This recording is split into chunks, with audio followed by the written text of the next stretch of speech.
On my second day, I started off by visiting the Sri Maha Mariamman Temple. I find the architecture of Hindu temples to be very interesting, with almost every square inch usually covered by some sort of statue or ornamental decoration. Before I went inside, I had to check in my shoes for 5 US cents. The temple itself is not very large. Nevertheless, it does hold plenty of statues and paintings depicting various gods and goddesses. Unfortunately, there was no tour guide around to tell me who these statues and paintings represented.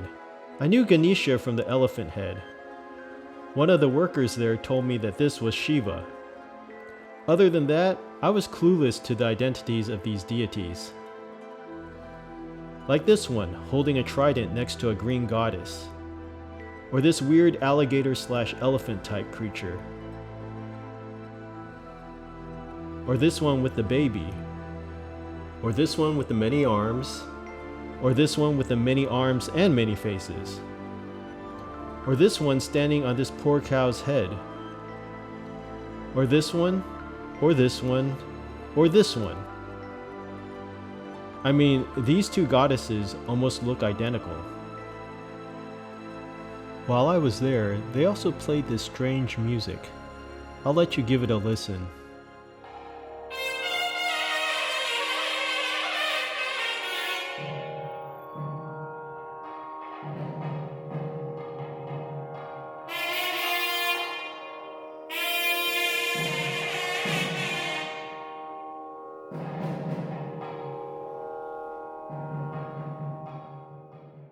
After I left the temple, I went to Chinatown. Often listed as a sightseeing destination, I didn't find anything special about this place. The decor was moderately interesting, but the shops mainly sold products and trinkets I could find in many other outdoor markets. The most noteworthy thing I found here was this alleyway that had a gigantic mural painted across it, showing everyday people living their everyday lives. I loved the muted colors that were used.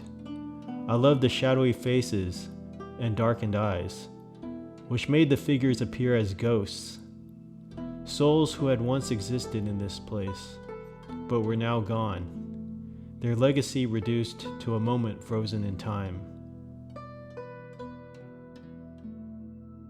Unfortunately, even this wonderful mural was not spared from the desecration of graffiti. While walking along the River of Life, I came across the Masjid Jamek Mosque, which I thought looked beautiful sitting amongst the mist.